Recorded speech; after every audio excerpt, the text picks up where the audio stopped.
નમસ્કાર મિત્રો, પ્રેરણા ન્યૂઝમાં આપનું સ્વાગત છે। આજરોજ કંપનીના પરવાના વગર ધમધમતું ડુપ્લિકેટ ઈનો પેકિંગ ગોડાઉન પકડાયું। ખેડાના ગોબલજ ગામેથી ઈનો કંપનીના પરવાના વગર ધમધમતું ગોડાઉન પકડાયું। 2.29 લાખના મુદ્દામાલ સાથે 3 સામે કોપીરાઇટ ભંગ અન્વયે ફરિયાદ દાખલ। ખેડાના ગણબજ પાનશેરી રોડ ઉપર ONGC ગેટ નંબર 3ની પાછળ આવેલ ગોડાઉનમાં પીવાના ઈનોનું પેકિંગ શરૂ થઈ રહ્યું હતું હોવાની મૂળ ઈનો કંપનીના અધિકારીને મળી હતી માહિતી। અમદાવાદ સાયબર ક્રાઇમ પોલીસ અને ખેડાની ટાઉન પોલીસે બાતમીની જગ્યાએ દરોડો પાડ્યો હતો।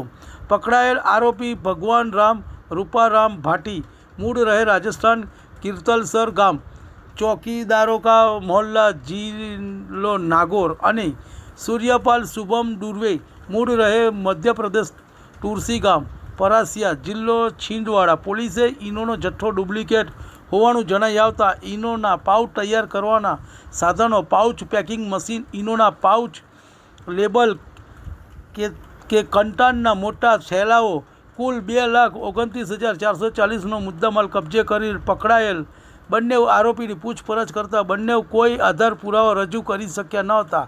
ખેડા ટાઉન પોલીસ મથકે ઉપરોક્ત પકડાયેલ 2 અને ગોડાઉન ભાડે રાખનાર મળી કુલ 3 સામે કોપીરાઇટ ભંગ અન્વયે ગુનો દાખલ કરી આગળની કાર્યવાહી હાથ ધરી હતી। રિપોર્ટ રવિ સાધુ। તમને અમારા સમાચાર પસંદ આવ્યા હોય તો લાઇક, શેર, બેલ આઇકોન અને સબસ્ક્રાઈબ કરો।